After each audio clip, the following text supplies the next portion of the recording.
Bismillahirrahmanirrahim. Assalamualaikum warahmatullahi wabarakatuh.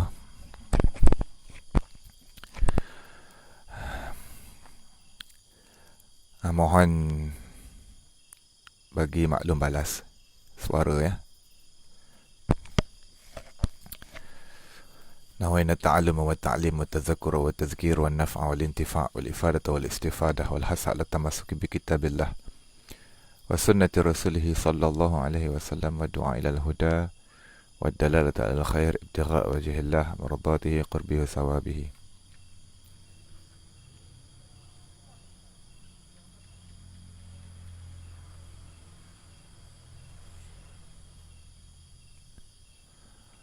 Mohon tuan-tuan yang dah bersama bagi maklum balas suara ya.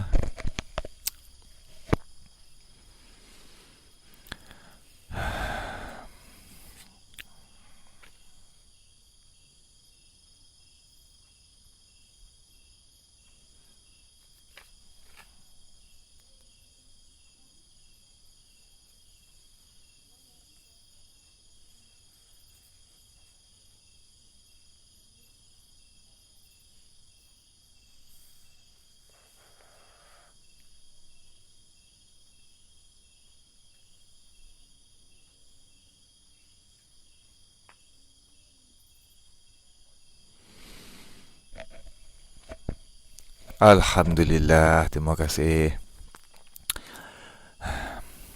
Alhamdulillahi Rabbil Alamin. Wabihi nasta'in ala umuri dunya wa din. Wassalatu wassalamu ala ashrafil anbiya wal mursalin wa ala alihi wa ahli baitihi wa azwajihi dhurriyyatihi wa ashabihi wa tabi'in wa tabi'it tabi'ina lahum bi ihsanin ila yaumiddin. Salatan wa salaman tasliman katsiran bi rahmatika ya arhamar rahimin. Subhanallah, alhamdulillah, wa la ilaha illallah, wallahu akbar, wa la hawla wa la quwwata illa billahil aliyyil azim. Adada kulli harfin kutiba aw yuktab abadal abidin wa daharad dahirin ya arhamar rahimin. Subhanaka la ilma lana illa ma 'allamtana innaka antal alimul hakim. Ya muallimal hikmah 'allimna, ya muallimal hikmah 'allimna, ya muallimal hikmah 'allimna. Allahumma 'allimna ma jahilna wa zakkirna ma nusina. Allahumma inna nastaudi'uka ma 'allamtanahu fardudhu ilaina 'inda hajatina ilaihi wa la tansanahu ya rabbal alamin. Rabbi yassir wa la tu'assir ya karim, rabbi tammim bil khair, rabbi zidna 'ilma warzuqna fahma wa alhiqna bis salihin. Allahumma faqihna fid din wa 'allimna at-ta'wil. Rabbi shrah lana sudurana wa yassir lana umurana wahlul 'uqdatam min alsinatina yafqahu aqwalana. Rabbi shrah li sadri wa yassir li amri wahlul 'uqdatam min lisani yafqahu qawli. Wala hawla wala quwwata illa billahil aliyyil azim. Wala hawla wala quwwata illa billahil aliyyil azim. Wala hawla wala quwwata illa billahil aliyyil azim. Amma ba'du. Qala al-musannif rahimahullah ta'ala, nafa'na bi'ulumihi fid darain amin ya rabbal alamin.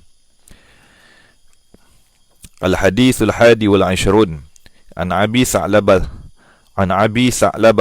al-Khushani radhiyallahu anhu an Rasulillah sallallahu alaihi wasallam qala inna Allah azza wa jalla farada fara'idha fala tudayyi'uha wa hadda hududa fala ta'taduha wa harrama asya'a fala tantahikuha wa sakata an asya' rahmatan lakum ghayra nisyanin fala tabhathu anha. Rawahu ad-Daruqutni bi isnadin hasanin ila akhirih, wallahu a'lamu bis-shawab wa ilaihi al-marji' wal ma'ab. Alhamdulillah. Hadirin hadirat muslimin muslimat yang dikasihi dan dirahmati Allah sekalian, syukur kita ke hadratillah kerana dengan limpah kurnianya, izin dan pertolongannya dapat lagi kita berhimpun bersama-sama. InsyaAllah pada malam ini kita akan sambung perbicaraan kitab Bustanul Arifin karangan Al-Imam Al-Hafiz Muhyiddin Abu Zakaria Yahya bin Sharaf An-Nawawi rahimahullah, ghafarallahu lahu wa liwalidayhi wa li jami'il muslimin wa nafa'ana bihi wa bi'ulumihi fid darain amin ya rabbal alamin. Waalaikumsalam warahmatullahi wabarakatuh. Abang Khalid. InsyaAllah pada malam ini kita sambung pada hadis yang ke-21, di mana kita ni masih lagi di dalam bab yang kedua daripada 5 bab. Bab yang kedua ni di mana Tuan Pengarang membawakan hadis-hadis yang merupakan asas, foundation ataupun tiang-tiang agama Islam. Daripada hadis-hadis inilah terbitnya banyak kaedah-kaedah dalam agama Islam. Jadi kita dah sampai kepada hadis yang ke-21. Hadis yang ke-21 tu, kalau tuan-tuan yang menggunakan kitab terjemahan yang diterjemahkan oleh Fadilatul Syekh Ahmad Fahmi Zamzam Al-Banjari Hafizahullah pada muka surat 45. Yang mana seperti mana yang telah kita bacakan tadi, artinya daripada Abu Sa'labah radhiyallahu anhu, daripada Rasulullah sallallahu alaihi wasallam bersabda, sesungguhnya Allah Ta'ala telah menentukan perkara-perkara yang fardu. Allah Subhanahu Wa Ta'ala telah menentukan perkara-perkara yang fardu. Dengan mana apa? Allah Ta'ala telah mewajibkan kita melakukan. Allah Ta'ala mewajibkan kita melakukan perkara tersebut. Ini perkara yang Allah Ta'ala wajibkan ni, dengan arti kata lain, khitabullah alal mukallaf. Maknanya perintah Allah Subhanahu Wa Ta'ala ke atas mukallaf, yang sebagai perintah yang qat'i, perintah yang putus. Sekira-kira seandainya kita lakukan, bi ayyusaba ala fi'lihi wala yu'aqaba wa yu'aqaba ala tarkihi. Kalau kita lakukan, mendapat pahala, dan kalau kita tinggalkan, berdosa kita. Jadi baginda Nabi sallallahu alaihi wasallam berpesan, baginda Nabi menyatakan bahawa sesungguhnya Allah Ta'ala telah menentukan, maknanya Allah Ta'ala mewajibkan kita melakukan. Maka jangan kamu mensia-siakan. Apa makna mensia-siakan? Jadi mensia-siakan ni ada beberapa pengertian. Antaranya yakni fala tatrakuha, yakni jangan kalian tinggalkan, jangan ditinggalkan, jangan tak buat. Ataupun dengan makna apa? Jangan kalian tatahawanu fiha, jangan kalian itu, jangan kamu bermudah-mudah, bermudah-mudah ataupun menangguh-nangguh sehingga akan keluar daripada waktunya, kalau kewajipan yang berwaktu. Bahkan didirikan dengan mendatangkan segala syaratnya, rukunnya, dan memelihara daripada perkara-perkara yang membatalkan. Jadi banyaklah perkara-perkara yang Allah Ta'ala telah fardukan. Kalau dalam mazhab Syafi'i, tak ada beza di antara pengertian fardu dengan wajib, melainkan pada dalam nusuk haji. Namun dalam mazhab seperti mazhab Imam Abu Hanifah Nu'man bin Sabit rahimahullah ta'ala, ada beza. Seperti mana kalau di sisi mazhab Hanafi, solat fardu 5 waktu, itu fardu. Kalau yang wajibnya solat witir. Adapun kita di sisi mazhab Imam Asy-Syafi'i rahimahullah ta'ala, solat witir itu sunat muakkadah. Baik. Jadi Allah Ta'ala telah menentukan, Allah Ta'ala telah menetapkan perkara-perkara fardu. Banyaklah perkara-perkara fardu ni tuan-tuan ya. Antaranya salat, puasa Ramadan, salat fardu 5 waktu, puasa Ramadan, zakat, haji.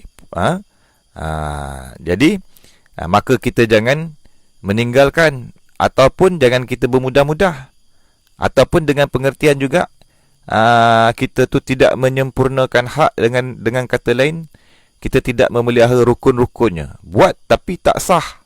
Contoh, kita buat tapi tak sah. Kita tak tunaikan, kita tak sempurnakan rukunnya ataupun syaratnya, ataupun kita tak pelihara perkara-perkara yang membatalkan sehingga menyebabkan batal. Itu antara pengertian Allah Ta'ala telah menentukan perkara-perkara fardu, jangan kamu mensia-siakannya. Wa hadda hududan fala ta'taduha, dan ia Allah telah menetapkan batas-batas hukum. Batas-batas hukum. Hudud ni dia kalimah jamak daripada haddun. Haddani hudud. Jadi hudud dengan makna batas. Daripada sudut daripada sudut bahasa, had ni adalah al-hajizu baina syai'aini. Maknanya pemisah, ataupun pemisah di antara dua sesuatu. Namun daripada sudut syariat, hudud ni ialah uqubah muqaddarah, iaitu hukuman yang telah ditetapkan oleh Allah Subhanahu Taala daripada perkara-perkara yang perkara-perkara yang Allah Subhanahu Taala tegah kita melakukannya. Maknanya kebiasaannya kalau kita bicarakan tentang hudud ni, dia tidak larilah daripada perbicaraan tentang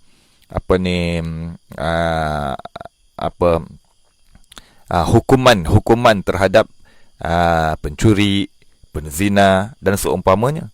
Jadi antara pengertian di sini iaitu Allah baginda Nabi kata Allah Taala dah menetapkan hudud tu, janganlah kita melampaui. Makna dengan satu pengertian iaitu pada pihak pemerintah. Pada pihak pemerintah, seandainya macam Allah SWT dah tetapkan dah 100 sebatan bagi penzina yang selain daripada penzina muhsan. Jadi kalau dah Allah Ta'ala tetapkan 100 sebatan, ataupun peminum arak dihukumkan dengan 40 sebatan sehingga 80 sebatan, maka kata baginda Nabi, fala ta'taduha, jangan melampaui. Jangan melampaui di situ tu dengan kata apa? Jangan terlebih, jangan terkurang. Kalau dah tetap 100, jangan lebih 101. Ataupun jangan 99. Tetap. Kemudiannya baginda Nabi sallallahu alaihi wasallam menyatakan lagi, dan ia telah mengharamkan beberapa perkara.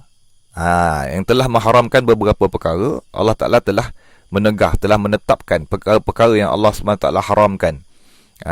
Datang dengan dalil nas yang qat'i dalam Al-Quran dan hadis baginda Nabi sallallahu alaihi wasallam, maka jangan kamu melanggarnya, yakni dengan kita melakukannya.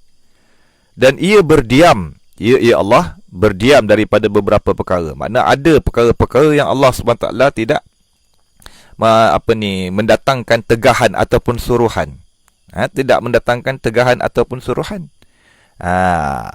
Kerana ia kasih sayang bagi kamu, kerana rahmat Allah SWT terhadap kita, maka jangan kamu mencungkil-cungkil ataupun menggali ataupun mencari-cari masalah persoalan tersebut.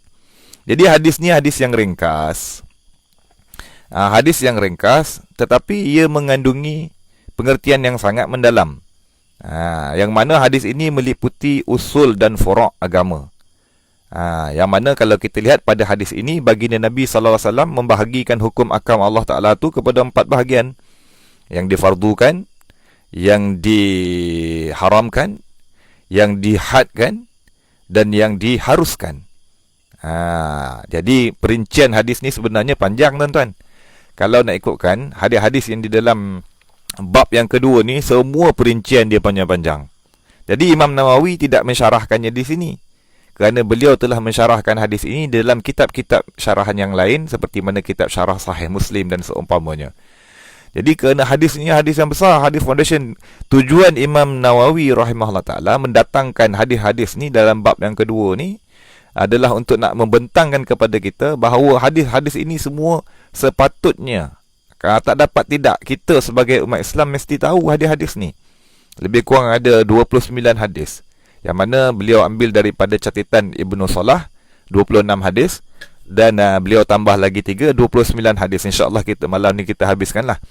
Jadi nak bagi tahunya, daripada satu sudut, jumlah hadis-hadis, daripada sudut bilangan hadis-hadis yang merupakan asas dalam agama Islam ni banyak sebenarnya. Banyak. Jadi dan jumlah tersebut tu berselisih ulama terhadap bilangannya, dengan perselisihan yang banyak. Jadi kalau dalam kitab ni kita jumpa Imam Ibnu Salah bawa 26, Imam Nawawi tambah 3 lagi jadi 29. Dalam kitab yang lain seperti kitab karangan Imam Nawawi sendiri, Al-Arba'ina An-Nawawi, 40 hadis atau lebih lagi. Namun dalam ni memadalah dengan kita ni mengenal pasti ataupun mengetahui tentang 29 hadis ini, yang merupakan asas di dalam kehidupan kita, di dalam dalam kita tu menyempurnakan agama kita. Tu dia. Jadi secara ringkasnya, hadis ini memberi faedah, iaitu Allah SWT perintah kita supaya kita ikut perkara-perkara Allah Ta'ala dah fardukan. Maknanya apa yang Allah Ta'ala dah fardukan itu kita kena buat. Jangan kita tinggalkan tanpa sebarang keuzuran. Kalau seandainya tinggal, kita ganti semula. Dan jangan kita langgar batasan ataupun tegahan Allah Subhanahu Wa Ta'ala. Dengan kata lain, hendaklah kita menjauhi tegahan. Dan kemudiannya antaranya lagi pada perkara-perkara yang harus. Perkara-perkara yang harus ni iaitu perkara-perkara yang tak ada, Allah SWT tak ada datangkan, suruh pun tidak, tegah pun tidak. Maka pada perkara-perkara yang harus, janganlah kita berlebih-lebihan pada perkara tersebut. Jadi ringkasnya tuan-tuan, hukum syarak ni dia ada terbahagi dua kategori. Satu dipanggil hukum syarak taklifi, satu lagi hukum syarak wad'i. Hukum syarak taklifi ni kebiasaan kita maklum yang 5 tu lah. Wajib, sunat, haram, makruh, harus.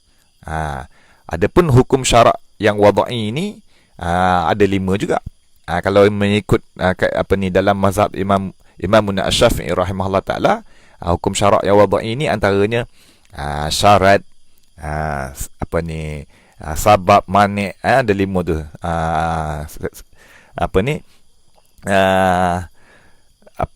Dalam makna hukum syarak wad'i ini perkara-perkara yang Allah Ta'ala tetapkan untuk kita nak menyempurnakan.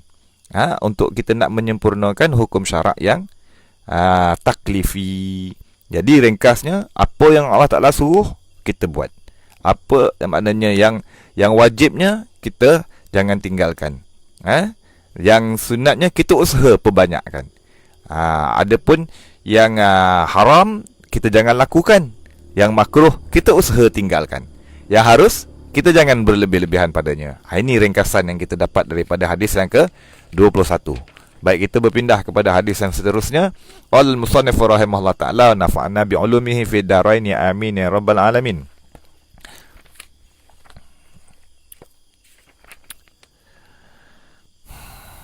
Jadi ini hadis yang diriwayatkan oleh Imam Ad-Daruqutni dengan sanad yang hasan. Al-haditsus tsani wal 'ishrun an Abi Dzarr wa Mu'adz bin Jabal radhiyallahu anhuma an Rasulillah sallallahu alaihi wasallam qala ittaqillaha haitsu ma kunta wa atbi'is sayyi'atal hasanah tamhuha wa khaliqin nasa bi khuluqin hasan. Rawahu Tirmizi wa qala haditsun hasanun wa fi ba'd nuskhihi al-mu'tamadah haditsun hasanun sahihun. Baik, hadis yang ke-22 artinya daripada Abu Dzar dan Mu'adz radhiyallahu anhuma daripada Rasulullah sallallahu alaihi wasallam baginda bersabda, bertakwalah kamu akan Allah Ta'ala di mana sahaja kamu berada. Bertakwa ni dengan makna apa takwa? Takwa ni tuan-tuan, ringkasnya takwa ni dengan makna imtisalul awamir wajtinabu nawahi. Imtisalul awamir, menjunjung segala titah perintah Allah dan menjauhi segala tegahan Allah. Itu pengertian takwa. Jadi pengertian bertakwalah kamu, kata baginda Nabi sallallahu alaihi wasallam, haitsu ma kunta, di mana sahaja kamu berada. Tuan-tuan boleh tambah catatan situ, yakni pada bila-bila masa dan di mana-mana tempat. Pada bila-bila masa dan di mana-mana tempat.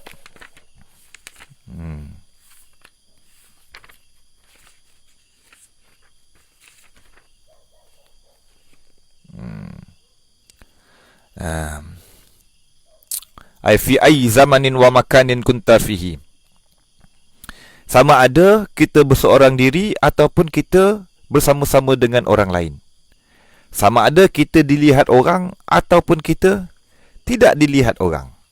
Tak kira lah, diperintah Allah Subhanahu Wa Taala di mana pun kita berada, bila-bila masa sahaja, sama ada kita seorang diri atau di kalangan masyarakat, kita orang nampak ke, orang tak nampak ke, Allah Ta'ala perintahkan kita.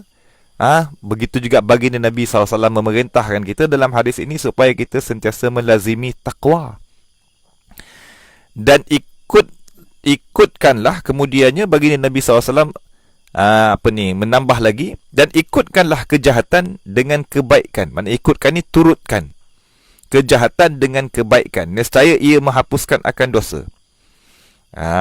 Kejahatan tu di situ tu dengan makna apa? Tuan-tuan catat, kejahatan ni dengan makna perbuatan dosa. Dosa yang kita lakukan. Kalau kita melakukan dosa, maka kemudiannya kita susuli dengan melakukan perkara kebaikan. Perkara kebaikan. Kalau kita buat dosa, kita susuli dengan perkara kebaikan. Antara perkara kebaikannya apa dia? Bertaubatlah, mohon keampunan Allah Subhanahu Wa Taala. Dan kita melakukan perkara-perkara yang baik, sama ada perkara fardu ataupun perkara yang sunat. Nescaya ia akan menghapuskan akan dosa kejahatan itu. Dan akhir kata baginda Nabi, dan bergaullah, yakni bersungguh-sungguhlah kita mengelokkan pergaulan kita sesama manusia dengan akhlak yang baik, bi khuluqin hasanin, baik. Jadi hadis ini tuan-tuan,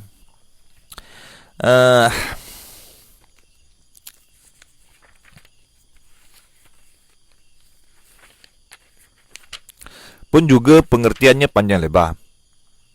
Namun faedah yang dapat kita ambil daripada hadis ini, antaranya pertamanya iaitu pesanan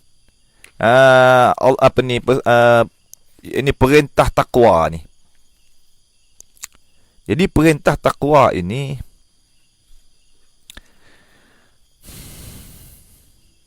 adalah merupakan perintah Allah Subhanahu Wa Taala terhadap umat-umat yang terdahulu dan yang kemudian sampailah ke hari kiamat nanti. Jadi perintah takwa ni Allah Ta'ala memerintahkan kita supaya kita menjunjung segala titah perintah. Jadi menjunjung segala titah perintah. Segala titah perintah tu masuk dekat situ tu perkara yang wajib dan perkara yang sunat. Azmi Nur, hadis nombor berapa? Sekarang kita hadis yang ke-22 Tuan Azmi. Hadis yang ke-22. Jadi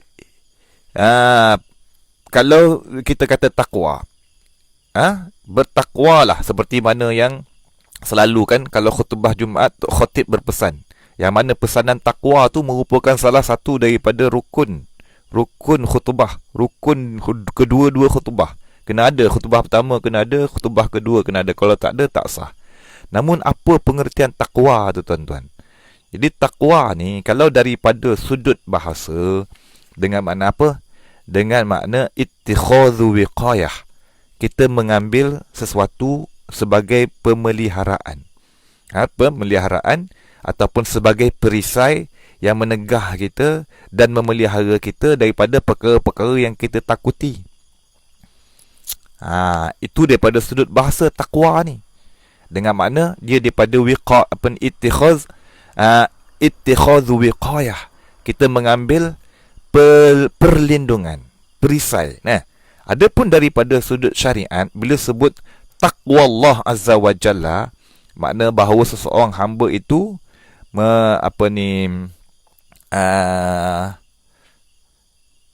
memelihara diri dia daripada perkara-perkara yang boleh menyebabkan dia itu dimurkai oleh Allah Subhanahu Wa Taala dan diberi dan diazab di hari kemudian, nauzubillah. Iaitulah dengan cara apa? Takwa tersebut iaitu bimtisalil awamir, buat segala yang Allah Taala suruh, terutamanya yang fardunya, dan tinggal segala yang Allah Taala tegah, terutamanya yang haram. Namun tuan-tuan, kita ni selain daripada baginda Nabi sallallahu alaihi wasallam, selain daripada baginda Nabi sallallahu alaihi wasallam, kita tidak maksum. Kita tidak maksum dan kita tidak terlepas daripada melakukan dosa.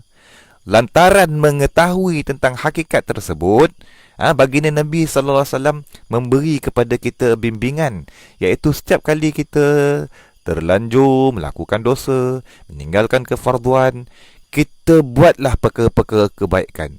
Nescaya perkara kebaikan tu akan memadamkan dosa. Apa makna memadamkan dosa? yakni akan dipadamkan daripada catatan. Kan bila kita buat satu-satu dosa, malaikat katibin dia akan catat. Betul?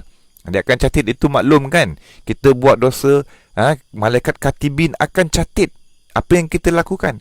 Tapi seandainya selepas daripada itu kita susuli dengan melakukan kebaikan, antaranya kita taubatlah, mohon keampunan Allah, itu satu kebaikan. Kemudiannya kita gantilah, kalau kita tinggalkan fardu, kita ganti, kita qada. Kita jangan biasa saja. Begitu. Ataupun kalau kita buat kebaikan dengan kita bersedekah, kita membuat bakti kepada ibu bapa, kita buat baik, tolong orang dan seumpamanya. Jadi kebaikan itu, kata baginda Nabi SAW, ia akan memadamkan catatan dosa kita tadi, dan kita akan dilepaskan daripada kemurkaan dan balasan Allah di hari kemudian, insya-Allah taala. Jadi itulah. Jadi kemudiannya pada akhir hadis ini, baginda Nabi SAW berpesan supaya kita bergaul dengan manusia dengan akhlak yang baik. Dengan akhlak yang baik. Secara ringkasnya tuan-tuan,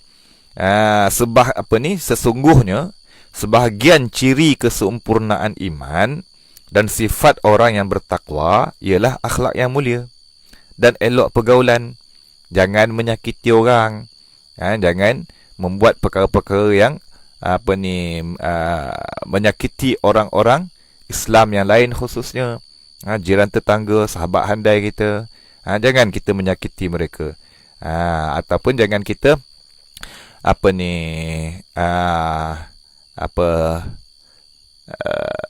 jangan kita bergaul dengan mereka dengan akhlak yang keji. Itu ringkas daripada apa yang kita dapat buah daripada hadis ini. Kalau syarahan panjang lebar tuan-tuan, kalau dalam kitab, kalau tuan-tuan boleh tengok sekuang-kuang, kalau dalam kitab Al-Wafi pada mensyarahkan fi Syarh Arba'in An-Nawawi yang dikarang oleh Dr. Mustafa Al-Bugha dan juga Muhyiddin Mistu.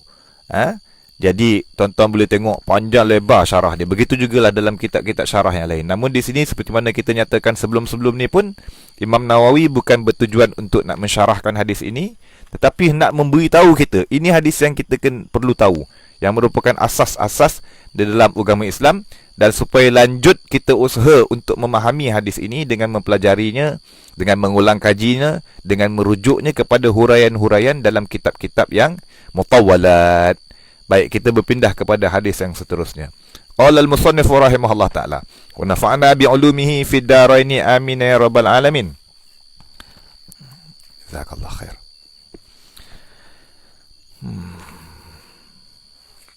Al-hadis as-salis wal 20 an Mu'adz radhiyallahu anhu qala, qultu ya Rasulullah sallallahu alaihi wasallam, akhbirni bi'amalin yudkhilunil jannah. Akhbirni bi'amalin yudkhilunil jannata wa yuba'iduni 'anil nar. Qala, laqad sa'alta 'an 'azim wa innahu layasirun 'ala man yassarahu Allah ta'ala 'alaihi.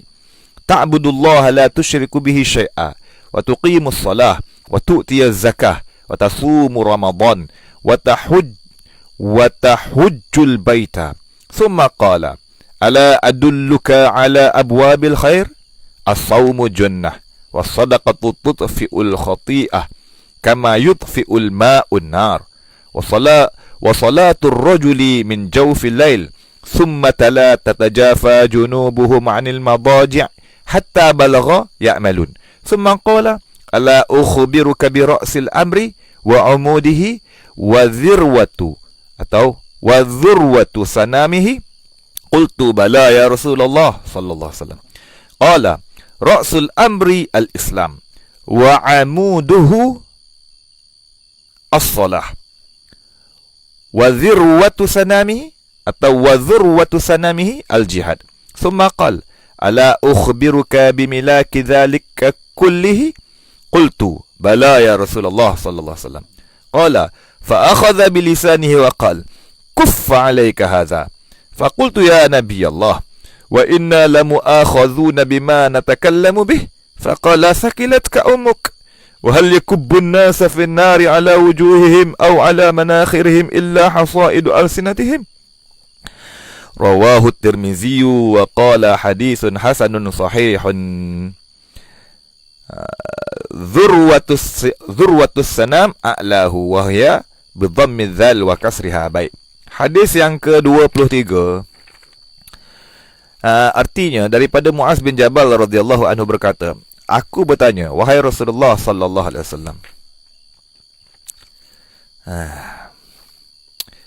bolehkah engkau khabarkan akan daku dengan amalan yang dapat memasukkan aku ke dalam syurga dan menjauhkan aku daripada api neraka? Lalu baginda sallallahu alaihi wasallam menjawab, sebenarnya engkau telah bertanya tentang sesuatu yang sangat besar, dan bahawasanya perkara itu mudah atas orang yang dimudahkan Allah Ta'ala. Ya, mudah atas orang yang dimudahkan Allah Ta'ala untuk melakukannya. Jadi kita harap kita masuklah dalam jumlah orang yang Allah Subhanahu Ta'ala permudahkan untuk melakukan perkara yang besar ni. Amin ya Rabbal Alamin. Apa dia?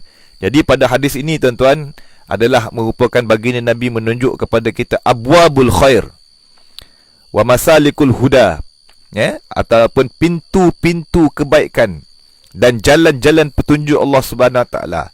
Kalau tuan penterjemah tu, dia kata dia pada inisiatif tajuk dia tu amalan yang memasukkan ke dalam syurga dan menjauhkan daripada api neraka, kan? Okey, tengok balik tu pengertian dia tu. Jadi baginda Nabi kata kepada Muaz, bin Jabal radhiyallahu anhu, engkau telah bertanya perkara yang sangat besar, dan bahawasanya perkara itu mudah. Walaupun perkara yang susah, namun dia akan mudah apabila Allah Ta'ala memudahkan seseorang melakukannya. Amalan itu ialah apa? Bahawa engkau menyembah akan Allah Ta'ala dan engkau tidak menyekutukan dengannya akan sesuatu. Menyembah Allah SWT ni dengan makna apa? Ini melakukan ibadah, beribadah kepada Allah, mengabdikan diri kepada Allah SWT, dan jangan menyekutukan Allah dan jangan mensyirikkan Allah Subhanahu Wa Taala. Mengabdikan diri kepada Allah SWT, kita tauhidkan Allah SWT pada akidah kita, kita esakan Allah Subhanahu Wa Taala. Kita mengesakan Allah Subhanahu Wa Taala dan kita melakukan apa yang Allah Ta'ala suruh, tinggal apa yang Allah Ta'ala tegah. Itu makna ibadah. Sebab ibadah ni tuan-tuan, secara umum dia terbahagi kepada dua bahagian. Satu, membuat perkara yang Allah Ta'ala, melakukan amal ketaatan yang wajibnya, yang sunatnya. Yang kedua, meninggalkan kemaksiatan. Meninggalkan perkara-perkara yang Allah Ta'ala tegah. Dan perkara tersebut melibatkan anggota luaran, zahir, maupun dalaman kita, iaitu hati. Jadi ini kemudiannya, jangan kita menyekutukan Allah Subhanahu Wa Taala, jangan mensyirikkan Allah Subhanahu Wa Taala. Dan engkau dirikan sembahyang fardu 5 waktu, dan tunaikan zakat bagi mereka yang berkewajipan, dan berpuasa di bulan Ramadan, tak lama lagi, dan pergi haji ke Baitullah, seandainya cukup syarat. Kemudian baginda bersabda, wahai Muaz, hendakkah engkau aku tunjukkan atas pintu-pintu kebaikan? Jadi bila baginda Nabi sallallahu alaihi wasallam tanya kepada Muaz,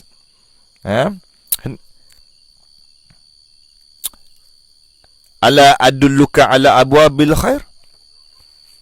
Wahai Muaz, adakah hendakkah engkau aku tunjukkan dengan di atas pintu-pintu kebaikan? Pintu-pintu laluan, maknanya jalan-jalan yang kita boleh melakukan kebaikan dan yang boleh menyampaikan kita kepada syurga Allah. Dengan kata lain, kita buat perkara ni, kita dapat keredaan Allah Subhanahu Wa Taala. Di hari kemudian nanti kita dapat kelepasan daripada neraka dan dapat masuk ke dalam syurga. Jadi baginda Nabi sallallahu alaihi wasallam menyatakan kepada Muaz, apa dia? Iaitu apa? Puasa itu adalah perisai. Puasa itu junnah.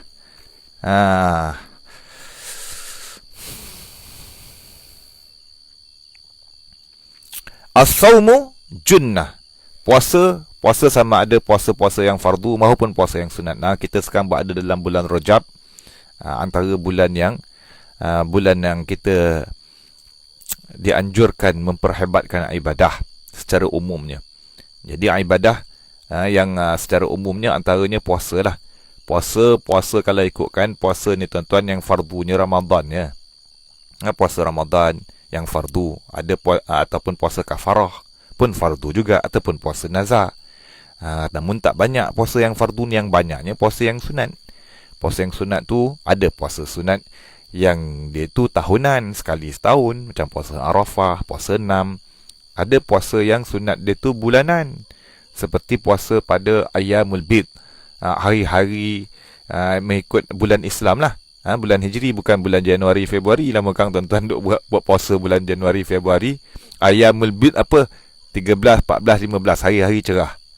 Tiap bulan tu 13, 14, 15. Lepas tu hari Ayyamus Sud, hari gelap, iaitu 27, 28, 29, ataupun 28, 29, 30. Yang itu puasa-puasa yang kita dianjurkan bulanan. Kemudian ada puasa mingguan. Puasa mingguan antaranya puasa Isnin Khamis.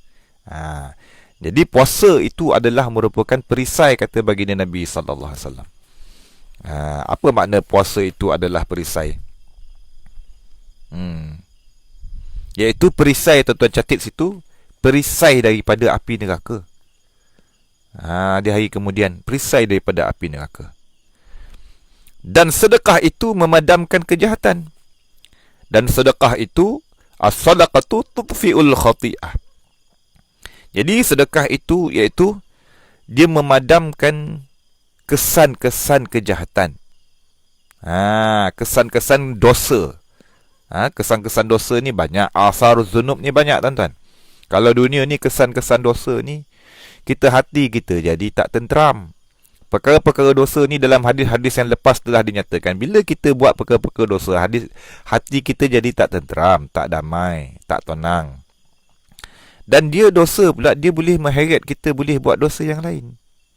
Jadi bagaimana cara kita nak memadamkan kesan-kesan dosa daripada diri kita? Iaitu dengan cara kita banyaklah bersedekah. Sedekah yang wajib, sedekah yang fardu, iaitu zakat.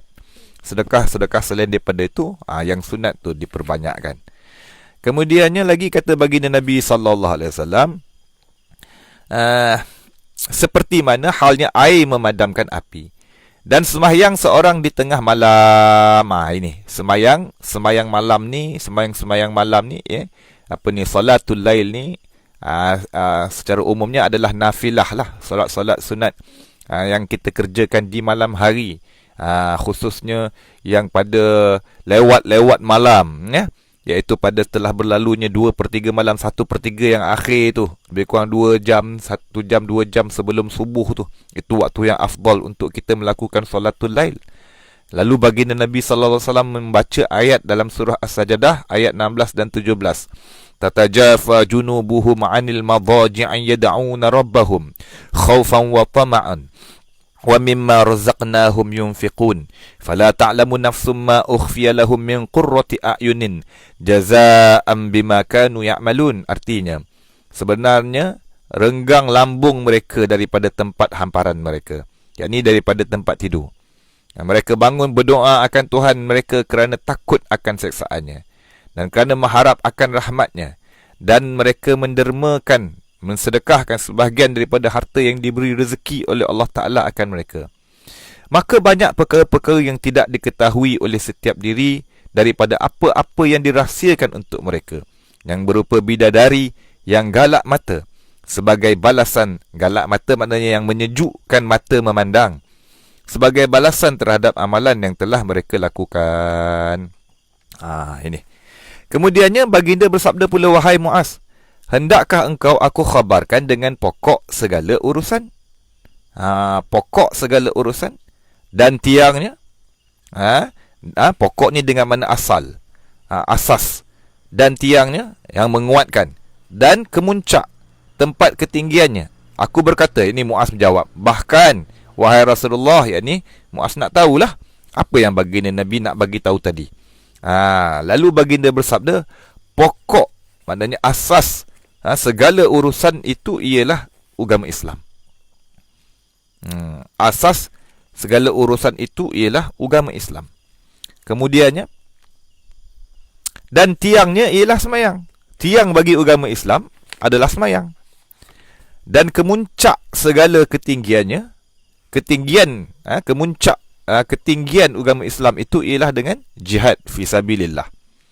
Kemudian baginda bersabda pula, wahai Muaz, hendakkah engkau aku khabarkan dengan raja daripada segala apa yang telah aku sebutkan tadi? Raja ni dengan makna apa? Dengan makna penentulah. Kalau seandainya maknanya elok dia tu, eloklah yang lain-lainnya. Kalau seandainya rosak dia tu, rosak raja. Kalau baik raja tu, maka baiklah rakyat dia. Rakyat jelata. Kalau rosak raja ni, rosaklah rakyat jelata. Jadi apa dia? Jadi baginda Nabi SAW menyatakan kepada tanya kepada Muaz, nak tak engkau tahu apakah raja segala yang apa telah aku sebutkan tadi sebelum-sebelum ni? Muaz pun menjawab, bahkan ya wahai Rasulullah, bahkan ni makna yes. Aku nak tahu. Baginda lalu memegang lidahnya sambil berkata, jaga ini baik-baik. Jaga lidah ni, pelihara lidah. Pelihara lidah ni dengan makna apa? Dengan makna jangan kita berkata perkara-perkara yang ditegah oleh Allah Subhanahu Wa Taala. Banyak tuan-tuan perkara-perkara yang ditegah oleh Allah Subhanahu Wa Taala ni. Imam Al-Ghazali rahimahullah taala dalam kitab beliau Ihya Ulumuddin, pada membicarakan tentang afatul lisan, tak kurang daripada 20 perkara yang boleh menyebabkan kebinasaan pada diri kita yang berpunca daripada lidah. Jadi itu sebablah banyak ungkapan ataupun kata-kata perbilangan dalam bahasa Melayu, sebab sebab pulut santan binasa, sebab mulut badan binasa, kan? Antaranya lagi seperti mana yang dikatakan jarahatul lisan. Allahumma salli ala sayyidina Muhammad. Waqad yurja li jarhi sayfin bur'un wala bur'a lima jaraha lisan. Terkadang luka yang disebabkan oleh pedang masih lagi boleh diharapkan kesembuhan. Tetapi kalau luka disebabkan lidah, mana obat hendak dicari. Tu dia. Jadi banyak perkara-perkara yang ditegah kita bercakap lidah ni. Lidah ni sepatutnya makna kata pelihara tadi, tuan-tuan boleh catat dekat situ. Yang ini lidah ni kita gunakan pada perkara-perkara yang ia dijadikan oleh Allah untuknya. Ada kita nak guna lidah ni untuk buat amal taat, dan ada untuk urusan-urusan keduniaan. Dan kita pelihara, kita jangan ungkapkan perkara-perkara yang Allah Ta'ala tegah. Antaranya membohong, berdusta, menipu, mengumpat, mengadu domba, batu api, melaga-lagakan orang, fitnah orang, lagi apa lagi? Sumpah palsu, memungkiri janji. Banyaklah tuan-tuan. Jaga lidah ni. Jadi bila Nabi SAW kata begitu, Muaz pun bertanya, aku bertanya, wahai Rasulullah, apakah kami akan diseksa dengan perkataan yang kami katakan? Baginda menjawab, celaka akan engkau oleh ibumu dengan kehilangan engkau. Ini tuan-tuan satu ungkapan dalam bahasa Arab. Sakilatka ummuka ni, ini kalau daripada Zohri nampak kat sini, tuan penterjemah-terjemah ni, celaka akan engkau oleh ibumu dengan kehilangan engkau. Maknanya apa? Pada Zohri makna dia tu seolah-olah macam doa. Kesian engkau. Celaka tu tuan-tuan ganti dengan kata kesian lah. Kesian mak engkau kehilangan engkau. Macam tu kan? Tetapi sebenarnya pengertiannya di sini, tuan-tuan catat.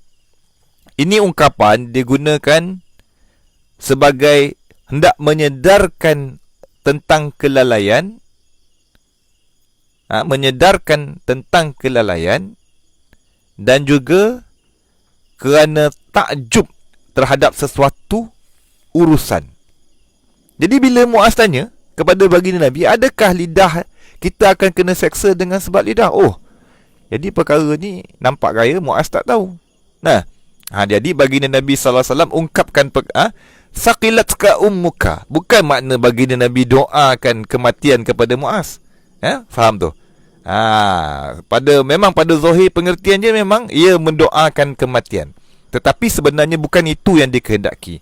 Yang dikehendaki ialah sebagai peringatan ataupun nak menyedarkan terhadap sesuatu kelalaian, dan juga sebagai satu ketakjuban bagi sesuatu perkara. Jadi baginda Nabi jawab, bukankah yang paling banyak memasukkan manusia ke dalam api neraka dengan diheret di atas muka, diheret ataupun disembamkan muka mereka atau hidung mereka ialah hasil daripada pekerjaan lidah mereka sendiri, iaitu apa dia? Berpunca daripada apa yang kita katakan. Maksud dia di situ tuan-tuan ialah baginda Nabi nak bagi tahu antara perkara yang paling banyak menyebabkan manusia dihumbankan oleh Allah Subhanahu Wa Taala ke dalam neraka, nauzubillah summa nauzubillah summa nauzubillah, adalah dengan sebab lidah kita, tuan-tuan. Jadi jagalah lidah ni baik-baik. Lidah ni ada dua, tuan-tuan ya. Satu dia panggil lidah perkataan, satu lagi lidah penulisan. Lidah tulisan pun masuk dalam jumlah lidah juga. Jadi jaga sungguh-sungguh. Secara kesimpulannya, tuan-tuan, hadis ini memberi faedah. Pertama, sahabat meminta bimbingan daripada baginda Nabi SAW, maka baginda Nabi tunjukkan amalan-amalan yang soleh yang menjadi sebab masuk syurga dan dapat jauh daripada neraka. Itu satu.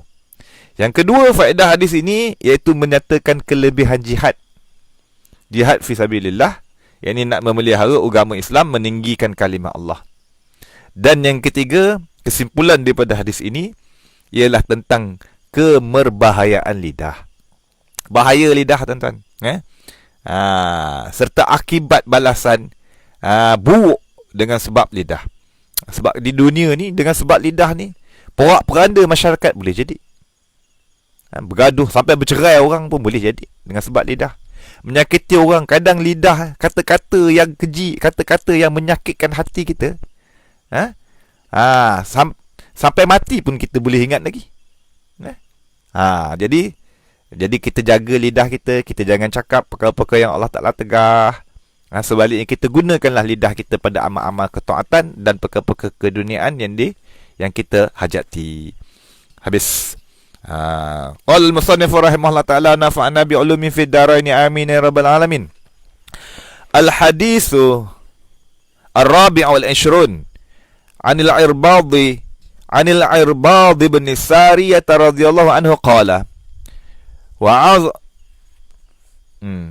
wa'azana Rasulullah sallallahu alaihi wasallam mau'izatan wajilat minha al-qulub wa zarafat minha al-uyun wa zarifat minha al-uyun faqulna ya Rasulullah sallallahu alaihi wasallam ka'annaha mau'izatu muwaddi' fa'awsina qala usikum bitaqwallahi azza wa jalla was-sam'i wat-ta'ah wa in ta'ammara 'alaikum 'abdun fa innahu man ya'ish minkum fasayara ikhtilafan katsira fa 'alaikum bisunnati wa sunnatil khulafa'ir rasyidin al-mahdiyyin addu 'alaiha bin nawajiz wa iyyakum wa muhdatsatil umur fa inna kulla bid'ah dhalalah.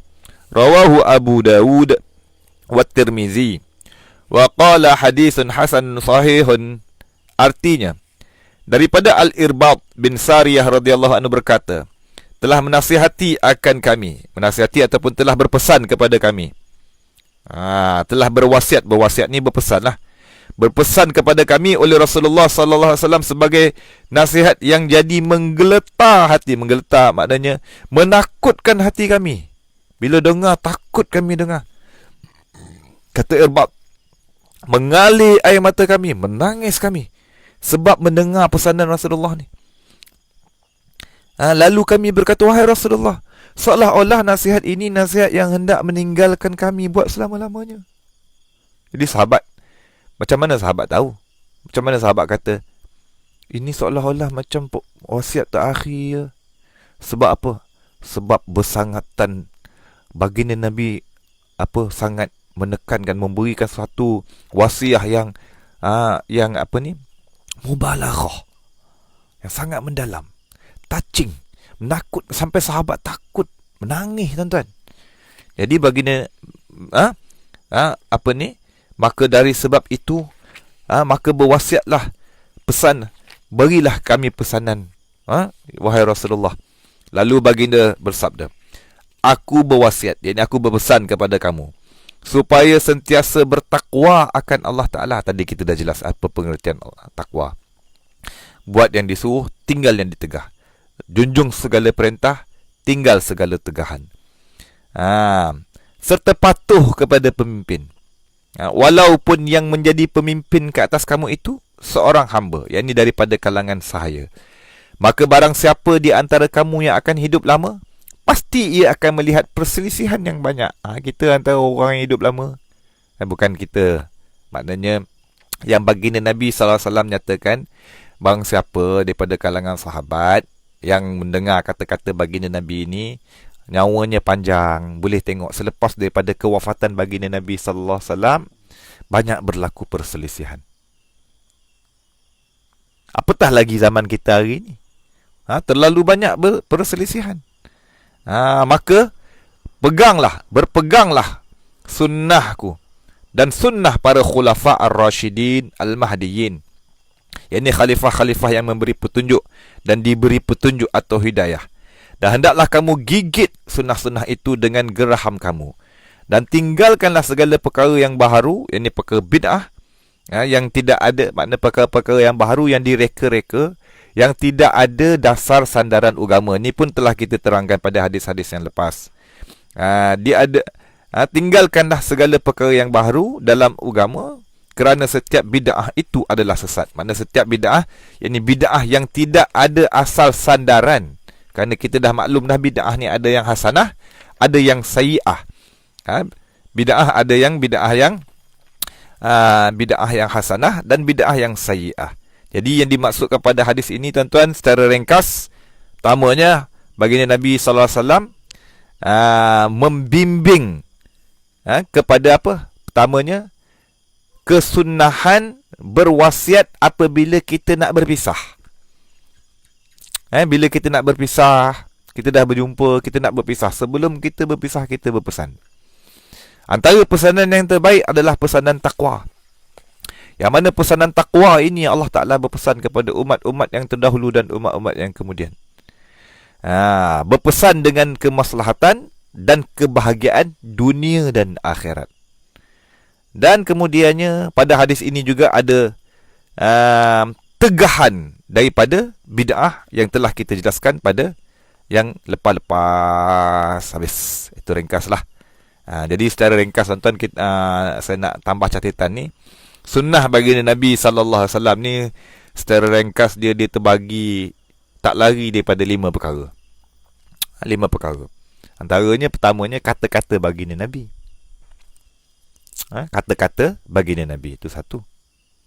Yang keduanya perbuatan baginda Nabi. Perbuatan baginda Nabi SAW. Yang ketiganya diam baginda Nabi ataupun ikrar baginda Nabi, pengiktirafan baginda Nabi terhadap perbuatan sahabat, pun masuk sunnah. Dan yang keempatnya iaitu sifat-sifat baginda Nabi, sifat-sifat peribadi baginda Nabi, akhlak baginda Nabi. Dan yang kelimanya iaitulah fizikal baginda Nabi. Ataupun ciri-ciri apa ni, luaran baginda Nabi sallallahu alaihi wasallam. Jadi maknanya kita pada hadis ini baginda Nabi berpesan supaya kita berpegang, beramal, menghidupkan sunnah baginda Nabi sallallahu alaihi wasallam pada diri kita. Kerana itulah merupakan jalan kebahagiaan dunia wal akhirah. Habis. Qal musannif rahimahullah ta'ala nafa'ana bi'ulumi fid daraini amin ya rabbal alamin. Al-hadithul khamis wal 20 an Ibn Abbas radhiyallahu anhuma qala kuntu khalfan nabi sallallahu alaihi wasallam yawman faqala ya ghulam inni u'allimuka kalimatin ihfazillah yahfazka ihfazillah tajidhu tujahaka idza sa'alta fas'alillah Wa idza ista'anta fasta'in billah. Wa'lam annal ummata law ijtama'at ala an yanfa'uka bi syai'in lam yanfa'uka illa bi syai'in qad kataballahu lak. Wa in ijtama'u ala an yadurruka bi syai'in lam yadurruka illa bi syai'in qad kataballahu 'alaika. Rufi'atil aqlam wa jaffatis suhuf. Rawahu Tirmizi wa qala haditsun hasanun sahihun. Wa fi riwayati ghairi Tirmizi bi ziyadatu ihfazillah tajidhu amamak. Ta'arraf ila Allah fi ar-rakha ya'rifka fi ash-shiddah wa'lam anna ma akhta'aka lam yakun liyusibak wa ma asabak lam yakun liyukhti'ak. Wa fi akhirih wa'lam anna an-nasra ma'as sabri wa anna al-faraja ma'al karbi wa anna ma'al usri yusra. Hadha hadithun azimul mawqi' hakadha zakarahu fil ikmal. Baik, hadis yang ke-25 ini adalah merupakan wasiat baginda Nabi sallallahu alaihi wasallam kepada Abdullah bin Abbas radhiyallahu anhuma tentang pertolongan dan pemeliharaan Allah Subhanahu wa taala. Artinya daripada Ibnu Abbas radhiyallahu anhuma berkata, pada suatu hari saya membonceng baginda Rasulullah SAW. Membonceng ni baginda naik kenderaan, tak dinyatakan barangkali unta atau kuda. Baginda duduk depan, Abdullah bin Abbas duduk belakang. Lalu baginda berkata, wahai anak muda, sesungguhnya aku mahu mengajarkan engkau beberapa perkataan. Beberapa perkataan. Apa makna mengajarkan engkau beberapa perkataan ni? Beberapa perkara lah. Beberapa perkara yang penting baginda Nabi nak sampaikan, iaitu apa dia? Peliharalah Allah, nescaya ia memelihara akan dikau. Jadi apa makna peliharalah Allah? Jadi hadis ni tuan-tuan, sebelum kita lanjut perbicaraan, berkata Imam Ibnu Rajab Al-Hambali rahimahullah ta'ala, lebih kurang pengertian dia, beliau kata ni dalam kitab beliau yang berjudul Jami'ul Ulum wal Hikam. Dalam kitab Jami'ul Ulum wal Hikam, mana pengertian dia lebih kurang, hadis ini mengandungi pesanan yang sangat penting dan asas-asas yang menyeluruh bagi segala urusan penting dalam agama. Sehingga ada sebagian ulama yang berkata, aku telah menghayati hadis ini sehingga kan membuatkan aku keheranan dan hampir-hampir menjadi gila. Aduhai, alangkah ruginya yang tidak tahu hadis ini dan yang kurang mendalam kefahaman terhadap pengertiannya. Jadi kita perhatikan pengertian hadis ni. Jadi kata baginda Nabi sallallahu alaihi wasallam kepada Abdullah bin Abbas, khusus dan umum kepada kita semua, ihfazillah. Apa makna peliharalah Allah ni? Ya, ni catat dekat situ tuan-tuan. Ihfazillah ni makna ketahuilah hukum hakam Allah, suruh tegah Allah, batasan-batasan yang telah Allah Ta'ala tetapkan, dan lazimi taqwa seperti mana yang sebelum-sebelum ni. Itu makna peliharalah Allah. Ihfazillah. Nescaya engkau mendapatinya di hadapan engkau ni makna apa? Yakni nescaya engkau mendapati Allah Subhanahu Wa Ta'ala memberi pertolongan kepada engkau di mana saja engkau berada. Bukan makna Allah Ta'ala tu ada depan kita dengan makna bertempat, tuan-tuan. Allah Subhanahu Wa Ta'ala maha suci daripada bertempat. Allah Subhanahu Wa Ta'ala tidak di langit, tidak di bumi, tidak di selain daripada kedua tu. Allah Subhanahu Wa Ta'ala tidak berpihak, tidak di atas, tidak di bawah, tidak di depan, tidak di belakang, dan tidak ada bagi Allah Ta'ala pihak. Subhanallah, maha suci Allah, maha tinggi Allah daripada perkara tersebut. Ini pengertian dia ialah apa? Dengan makna di hadapan ni, yakni pertolongan Allah Ta'ala sentiasa akan bersama dengan orang-orang yang memelihara suruh tegah Allah Subhanahu Wa Ta'ala. Dan ketahuilah bahasanya seandainya jikalau berhimpun seluruh manusia untuk memberi kepadamu satu kemanfaatan, nescaya mereka tidak dapat berbuat demikian kecuali dengan satu manfaat yang telah dituliskan bagimu oleh Allah Ta'ala. Kalau seluruh makhluk manusia ni berhimpun nak bagi kita satu kebaikan, satu kemanfaatan, takkan dapat kalau seandainya Allah Subhanahu Wa Taala tak tetapkan perkara tersebut. Jadi yang ini ni kembali kepada keimanan kita terhadap qada dan qadar Allah Subhanahu Wa Taala. Dan seandainya kalau mereka berhimpun untuk memberi mudarat kepadamu, kalau seluruh dunia ni manusia berhimpun nak memudaratkan kita, nescaya mereka tidak dapat berbuat demikian kecuali dengan satu kemudaratan yang telah dituliskan, yang telah ditetapkan bagimu oleh Allah Ta'ala. Sebenarnya sudah terangkat segala kalam dan sudah pun kering segala catatan, yakni telah telah terdahulu ditetapkan oleh Allah Subhanahu Wa Ta'ala sejak pada azali. Dan dalam riwayat yang lain dari At-Tirmizi, peliharalah Allah, sama pengertian tadilah, nescaya engkau akan mendapatinya di hadapan engkau. Yang ini nescaya engkau akan mendapat pertolongan Allah di mana saja engkau berada, bila-bila waktu.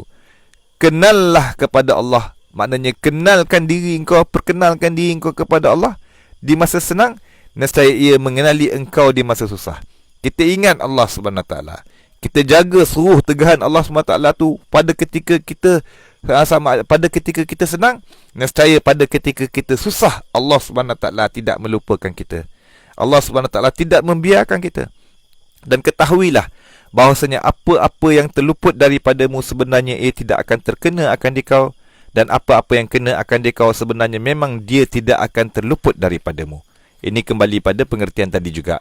Lafaz dia berbeza. Dan ketahuilah bahawasanya pertolongan itu beserta dengan kesabaran, dan bahawasanya kelapangan itu selepas kesusahan, dan kemudahan itu bersama kesusahan. Dengan pengertian yang lain, di sebalik setiap kesusahan yang kita ditimpa, pasti ada kemudahan di sebaliknya. Maka di sini ada anjuran supaya kita bersabar terhadap apa saja ujian Allah Subhanahu Wa Taala. Jadi tuan-tuan, kadang kita atas dunia ni, kadang kita diuji dengan kesabaran, dengan kesusahan, kadang diuji dengan kesenangan. Jadi ingatlah, bila senang kita bersyukur, bila susah kita bersabar, bila buat dosa kita bertaubatlah. Jadi faedah daripada hadis ini secara kesimpulannya, pertama, seeloknya bagi orang-orang yang nak mengajar, dia menghadap ke maknanya kita, dia berpaling ataupun dia menyedarkan dulu seorang pelajar, menyebutkan, bagi tahu dia, aku nak bagi tahu kau macam Nabi nak bagi tahu kepada Ibnu Abbas sebentar tadi kan, yang kita baca tadi tu. Jadi saya kira sebagai seorang guru, nak ajar seorang anak murid, bagi tahu, aku nak ajar engkau bagian. Supaya apa? Supaya dia sedia untuk nak terima. Itu antara faedah hadis inilah. Antaranya yang lain, faedah yang lain, barang siapa yang berada di atas landasan kebenaran dan berdakwah kepada kebenaran, ataupun menyuruh kepada perkara yang ma'ruf, ataupun mencegah pada kemungkaran, insya-Allah Taala dia tidak akan dapat dimudaratkan oleh tipu daya golongan yang zalim maupun perancangan jahat musuh-musuh Allah. Dan yang terakhir, menjadi kelaziman ke atas setiap orang Islam mendirikan kewajipan daripada amal ketaatan dan meninggalkan perkara-perkara yang ditegah habis. Qala al-musannif rahimahullah taala, hadis yang ke-26 mengenali Islam, iman, ihsan dan alamat-alamat hari kiamat ni. Hadis ni panjang ni tuan-tuan. Saya ingatkan nak habiskan juga malam ni bab yang kedua ni. Tapi rasanya tak perlulah kita terburu-buru kan. Jadi hadis ni sebagai penutup, kita habiskan hadis yang ke-6 ni ya. Sikit boleh lah? Sikit lah. Ada nak pergi mana-mana ke? Ataupun ada program. Kalau ada yang program, kalau tuan-tuan ada acara lain tu, silakanlah, boleh tengok rakaman kemudian. Jadi ni saya nak habiskan hadis yang ke-26 ni, yang mana 26 hadis yang Imam Nawawi ambil daripada catatan Ibn Salah rahimahullah ta'ala. Jadi hadis yang ke-26 ni ada hadis yang masyhur, hadis yang mutawatir, Kerana apa ni, dia diriwayatkan oleh berapa? 8 orang sahabat, kalau ikutkan 8 orang periwayat daripada sahabat. Dia hadis yang mutawatir, hadis yang masyhur, hadis yang besar, hadis yang berkenaan dengan agama kita. Yang mana kisahnya, hadis ini seperti mana an Umar bin Al-Khattab radhiyallahu anhu qala bainama nahnu julusun 'inda Rasulillah sallallahu alaihi wasallam zata yaumin idh tala'a 'alaina rajulun shadidu bayadhi thiyab shadidu sawadi sya'ar la yuru 'alaihi athar as-safar wa la ya'rifuhu minna ahadun hatta jalasa ila an-nabi sallallahu alaihi wasallam fa asnada rukbatayhi ila rukbatayhi wa wada'a kaffayhi ala fakhidhihi wa qala ya Muhammad akhbirni 'anil Islam. Faqala Rasulullah sallallahu alaihi wasallam al-Islamu an tashhada an la ilaha illallah wa anna Muhammadar Rasulullah wa tuqima as-salah wa tu'tiya az-zakah wa tasuma Ramadan wa tahujjal baita in istata'ta ilaihi sabila. Faqala sadaqta fa-ajibna lahu yas'aluhu wa yusaddiquhu. Qala fa akhbirni 'anil iman. Qala an tu'mina billahi wa malaikatihi wa kutubihi wa rusulihi wal yawmil akhir wa tu'mina bil qadar khairihi wa syarrihi. Qala sadaqta. Qala fa akhbirni 'anil ihsan. Qala an ta'budallaha ka'annaka tarah fa in lam takun tarahu fa innahu yarak. Qala fa akhbirni 'anis sa'ah. Qala mal mas'ulu 'anha bi'a'lama minas sa'il. Qala fa akhbirni 'an amaratiha. Qala an talidal amatu rabbataha wa an taral hufata al-'urata al-'alata ar-ri'a ash-shah yatatawaluna fil bunyan. Thumma intalaqa falabistu maliya. Thumma qala ya Umar atadri man as-sa'il? Qultu Allah wa rasuluhu a'lam. Qala fa innahu Jibril atakum yu'allimukum dinakum.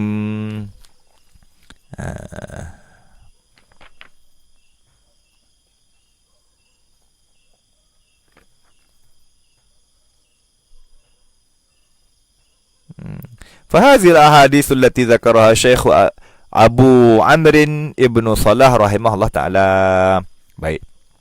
Artinya daripada Umar bin Khattab radhiyallahu anhu katanya, pada suatu hari ketika sedang kami duduk di sisi Rasulullah SAW, tiba-tiba datanglah kepada kami seorang lelaki yang bersangatan putih pakaiannya. Jika sambung habis boleh Ustaz? Sambung habis kita sampai pukul 11 belakang Abang Khalid, ya. Sikit lagi kita habiskan hadis yang ke-26 ni. InsyaAllah baki lagi, dan kita akan habiskan lagi baki 3 hadis dan masuk pada bab yang ketiga pada pertemuan yang akan datang insyaAllah. Ini hadis ni pun panjang ni. Jadi hadis yang ke-26 ni yang menceritakan satu hari sahabat sedang duduk. Sayyidina Umar Al-Khattab radhiyallahu anhu tengah duduk sama-sama dengan baginda Nabi, dengan sama-sama dengan sahabat. Tiba-tiba muncul seorang lelaki yang sangat putih pakaiannya, bersangatan hitam rambutnya, tidak kelihatan atasnya kesan debu perjalanan, dan tidak ada seorang pun di antara kami mengenalinya. Sehingga ia duduk berdekatan kepada Nabi sallallahu alaihi wasallam, lalu ia menyandarkan, menyandar ni maknanya menemukan di antara kedua lutut kedua lututnya kepada dua lutut baginda Nabi sallallahu alaihi wasallam, dan kemudian meletakkan kedua tapak tangannya ke atas kedua pahanya. Kemudian dia berkata, "Hai Muhammad, khabarkan, beritahu kepadaku dari hal Islam, tentang Islam. Islam tu apa?"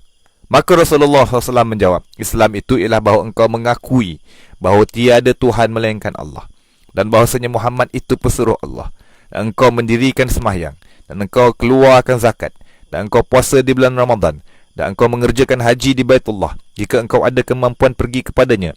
Lalu ia berkata, "Benarlah engkau." Maka kami pun tercengang, kerana dia yang bertanya, dan dia pula yang membenarkan. Siapa lelaki ni? Dah lah kita tak kenal. Dia tanya, dia yang benarkan pula.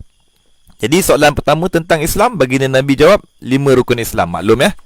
Yang kemudiannya, dan katanya lagi soalan yang kedua, "Maka khabarkanlah kepadaku dari hal iman." Lalu iman, tentang iman pula. Iman tu apa? Lalu Rasulullah SAW menjawab, "Iman itu ialah bahawa engkau beriman kepada Allah Ta'ala dan malaikatnya, dan segala kitabnya, dan para rasulnya, dan hari kemudian, dan engkau beriman kepada takdir baik dan jahat." Lalu ia berkata, benar engkau, sama juga. Ini rukun iman 6 perkara maklum juga. Kemudian dia bertanya lagi, maka khabarkan kepadaku dari hal ihsan. Tentang ihsan. Ihsan tu apa? Ihsan. Rasulullah SAW menjawab, ihsan itu ialah bahawa engkau menyembah Allah. Ini mengabdikan diri kepada Allah seolah-olah engkau melihatnya.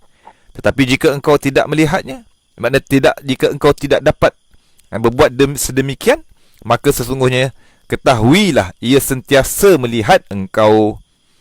Kemudiannya lelaki itu tanya lagi, khabarkan kepadaku dari hal kiamat. Tentang kiamat pula. Rasulullah SAW menjawab, orang yang ditanya tidak lebih tahu daripada orang yang bertanya. Maknanya apa? Tak ada seorang pun yang bertanya tentang ni, tentang kiamat. Tak ada seorang pun orang yang ditanya tentang kiamat yang lebih mengetahui daripada orang yang bertanya tentangnya. Maknanya pengertian di situ menafikan pengetahuan kiamat ni daripada semua orang, yang mana ia adalah merupakan rahsia yang tersimpan di sisi Allah SWT. Rahsia Allah Ta'ala. Namun kemudian lelaki itu tanya, okey, baik, kalau begitu katanya, maka khabarkanlah, bagi tahu aku tanda-tandanya sahaja. Lalu Rasulullah SAW menjawab, tanda-tandanya itu ialah bila hamba-hamba telah melahirkan tuannya dan engkau lihat orang-orang yang tidak berkasut. Tanda-tanda yang pertama ni, tanda-tanda kiamat ni, hamba telah melahirkan tuan ni, antaranya pengertiannya, maknanya apabila seorang yang ada hamba sahaya perempuan, seorang itu dia kemudiannya dia meniduri ataupun dia meniduri sahaya perempuan itu yang halal lah, dan kemudiannya dapat anak. Jadi anak dia tu status merdeka tau. Jadi anak merdeka sedangkan ibunya hamba. Itu satu pengertian. Kemudiannya ada juga dengan pengertian anak yang derhaka. Itu juga pengertian tanda-tanda dekatnya ataupun tanda-tanda hampirnya berlakunya kiamat. Dan engkau lihat orang-orang yang tidak berkasut, tidak berpakaian, miskin, penggembala kambing, mereka itu berbangga-bangga menegak dan meninggikan binaan ini. Dengan mana apa? Orang yang dulu hidupnya susah, kemudiannya menjadi kaya raya mewah. Apa selesai daripada soalan tu pun, kemudian ia pun pergi. Lalu aku terdiam beberapa lama. Beberapa lama ni, beberapa ketika ni ada ulama kata ada yang beberapa waktu ataupun beberapa hari. Setelah itu Rasulullah SAW berkata, hai Umar, adakah engkau tahu siapakah orang yang bertanya itu? Aku berkata, Allah dan Rasulnya yang lebih tahu. Rasulullah SAW berkata, sesungguhnya itulah Jibril yang datang kepada kamu untuk mengajarkan kamu akan agama kamu. Itulah dia Jibril, atakum yu'allimukum dinakum. Jadi tuan-tuan, hadis ini sebenarnya panjang huraian dia. Panjang, sangat panjang huraian dia. Kerana ia di sini baginda Nabi sallallahu alaihi wasallam menyatakan tentang rukun-rukun agama. Sebahagian daripada ulama menyatakan arkanuddin salasah. Rukun-rukun agama tu 3. Islam, iman, ihsan. Ada yang mengatakan rukun agama tu arba'ah, 4. Islam, iman, ihsan dan juga ilmu sa'ah. Ataupun dia panggil sekarang ni ilmu eskatologi ataupun fiqh at-tahawulat, tentang perbiasaan tanda-tanda kiamat, tanda-tanda akhir zaman. Jadi itu satu perbicaraan yang panjang lebar dan nampaknya pendek lidah kita untuk nak membicarakan dengan waktu yang dalam waktu yang singkat. Ia memerlukan kepada sekurang-kurangnya beberapa sesi kalau nak bicarakan tentang hadis ini, tuan-tuan. Masya Allah, tabarakallah.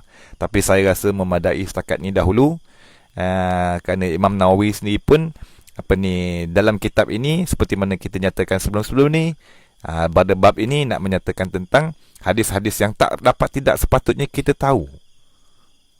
Sepatutnya kita tidak terluput pengetahuan kita daripada hadis-hadis ini. Dan sepatutnya hadis ini kita usahalah untuk mendalami pemahamannya, tuan-tuan, terhadap hadis-hadis ini.